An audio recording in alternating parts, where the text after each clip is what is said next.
Hey guys, what's up? It's me, Pagey, here once again with another video on Legends of Tomorrow. So this is going to be my review for episode 8, otherwise known as Night of the Hawk. So this is actually technically the mid-season finale for Legends of Tomorrow, even though it's only gone for, I think it's 3 weeks. I think it comes back the week after that Flash and Arrow come back. But this episode actually covered a lot of stuff like diversity issues that we still see in today, so I'll cover that when I'm going through the episode. So we'll get into the breakdown of it, and then I'll talk about it in like the review section at the end. But before we get into anything, if you want to leave a like, it'd be very much appreciated. Leave any comments on what you thought on the episode, and subscribe if you are new. So the episode actually starts in 1958, where we see this street race taking place between 2 cars. Now one of the cars crashes next to this meteorite looking thing. We actually find out that this is Enth Metal, obviously the stuff that Vandal Savage and the Hawks were exposed to in ancient Egypt. So Vandal Savage pops out and says that he was actually drawn to it. Now the legends land in 1958 and notice there is this serial killer on the loose in the town. So the legends scatter out to the different places of like the murders, with Ray and Kendra as husband and wife, and Professor Stein and Sarah working in a hospital. Now Rip and Captain Cold actually impersonate special agents, and Jax is playing the role of like the new kid in town, sort of trying to get information off the teenagers. So Jax confides in the girlfriend of one of the missing people. Now Jax has to face 1950s white America and its discriminatory society. And personally, we actually had a similar society in Australia during this time as well, so I guess it's sort of similar. Now at the hospital, Sarah learns of a restricted area in the hospital run by a Curtis Knox, who is actually Vandal Savage. Now this is actually an Easter egg for Smallville. The Vandal Savage on that show was known as Curtis Knox. Meanwhile, at Ray and Kendra's, Curtis Knox shows up to their door with his wife Gail and invites them to this like party thing.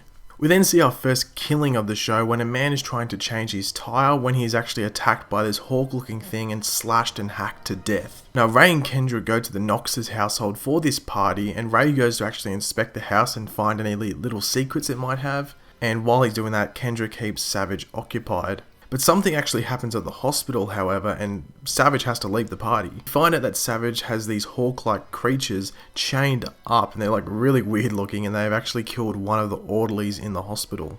Now Ray goes back into Savage's house the next day and finds the dagger that's needed to kill him. Now Jax is with Betty, the girlfriend of one of the missing people, when one of the creatures actually attacks them. Now Betty has her throat cut pretty badly, and on trying to take her to the hospital, the cops pull the car over.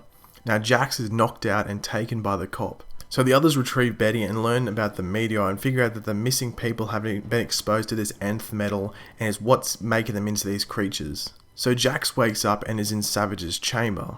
Now he is injected with some of the Enth Metal and transforms into one of these creatures, and it's just really creepy. So Kendra goes to Savage's office in an attempt to kill him. Now he realizes this and prevents her from doing so, and actually almost kills her as well, but this is before Ray comes in and saves the day. Now the hawk creatures are actually released upon the hospital and actually start attacking people in a pretty vicious way. So the legends come in and help take down the various hawk-like creatures, but also take Jax away with them. Now Gideon managed to make this serum that reverses the effect of the Enth Metal to cure Jax and the others that were affected by it. Now as the team are waiting for Ray, Kendra and Sarah to return, Kronos enters the ship and starts causing a lot of chaos. Now the legends apparently go to the dropship on the Wave Rider, but we then see Ray, Kendra and Sarah walking to the ship only for it to leave them behind. So they were wondering, why the hell did they leave us? Like, why are we stuck here now? So overall, I thought this episode of Legends of Tomorrow was actually really well done. I thought it was one of the best episodes in my opinion, just because it does what Legends of Tomorrow sets out to do. It's a period piece. It's in the 1950s. It replicates and is very similar to like 1950s, 1960s horror movies. So I think they did a really, really good job on this. The Ray and Kendra relationship wasn't pushed on us like the love triangle in the Star City 2046 episode. It was done pretty well here. It tied into the storyline well, and I think this episode did pretty well with it. They covered the discriminatory side of the episode and all the themes in the episode really well. It sort of mirrors today's society as well, where that stuff is still prominent with the racism, the sexism, the homophobia. As I said, it's still present in today's society, and it was a big factor back in the 1950s and 1960s as well. So thanks for watching, guys. If you want to leave a like, it'd be very much appreciated. Leave any comments on what you're thinking of this episode in the comment section below, and subscribe if you're new. I'll catch you later, guys. Goodbye.